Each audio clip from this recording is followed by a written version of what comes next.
Adulthood is a scam, and today I'm going to be breaking down 3 things I wish people told me before turning 25.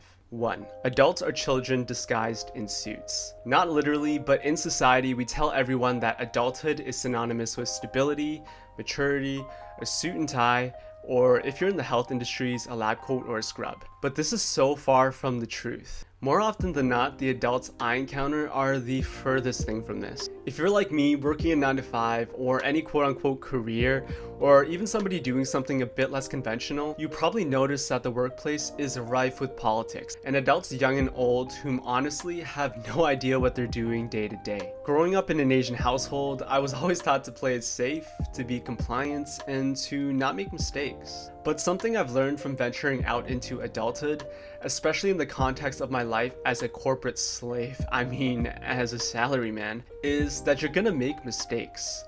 A lot of them. You're gonna look stupid trying to close your first sale, or on your first one-on-one with your boss on Zoom, or helping that first patient or client. And honestly, there's nothing wrong with that. Feeling lost, making mistakes, and falling short of expectations placed on you is all a part of growing up. It's kind of a humbling experience as a young adult to see that your predecessors, or those who've come before you, are still trying to get their shit together. So if you're ever insecure about your place in the world as a young adult, just know that nobody really has it figured out. Not even the quote-unquote adults. 2.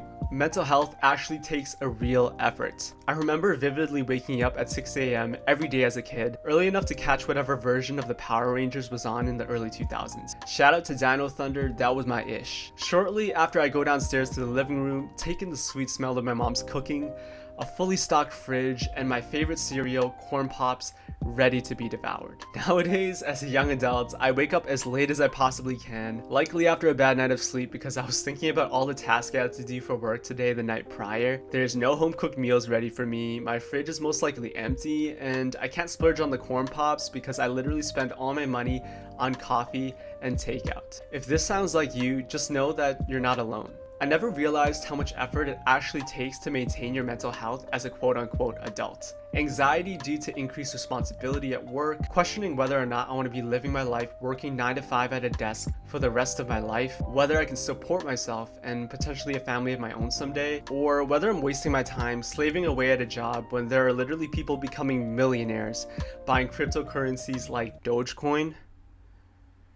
Yes, it's a lot to take in. But just remember that this friction you feel at the beginning of your quest for mental health is actually a good thing. As cliche as it sounds, these growing pains are actually an opportunity to build your character. Growing up as a privileged kid whom had all my meals cooked, all my bills paid by my hardworking immigrant parents, I never really had to make a concerted effort to maintain my physical or mental health. With this newfound responsibility that many young adults have to shoulder at their jobs, or at the point of their lives when society expects us to have our paths figured out, comes an opportunity for us to learn how to cope during the hard times, and eventually even strive in them. So if you're like me and feel like self-maintenance and self-care is significantly harder now than ever before, just remember that it's another necessary growing pain and that life doesn't have to be as doom and gloom as we make it out to be. 3. Embrace your dreams. After hitting that quarter life milestone, you've probably been heavily conditioned by society to abandon your childhood dreams. You've probably been told to just work that 9 to 5 for 40 plus years and retire, that nobody really likes what they do, and that you should just abandon your dreams. You're nothing special in the sea of billions of people, so stop trying. And honestly, I think this is the biggest fallacy of adulthood in today's world.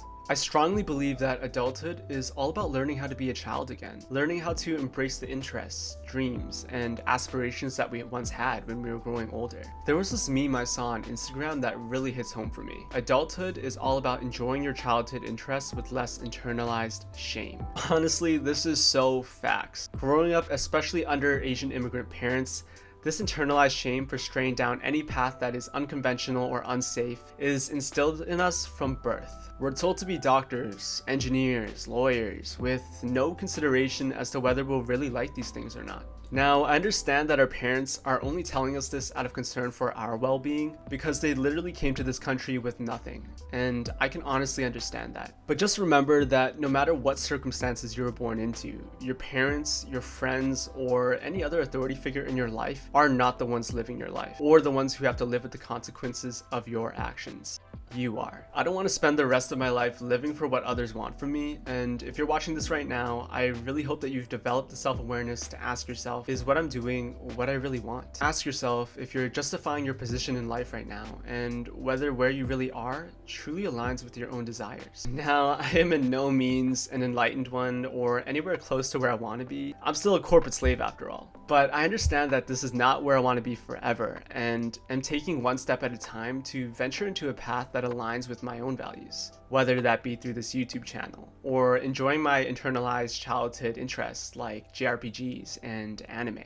As my therapist says, this knowledge of the cognitive dissonance we have between our actions and our desires can save us from a lifetime of regret. Now, I know this video is getting a little woo-woo for your liking, so I want to leave you all with my biggest fear as a young adult. My biggest fear in life isn't a gruesome death or poverty. It's being on my deathbed asking myself, what if? Embrace your dreams, y'all, and I'll catch you in the next video. Peace.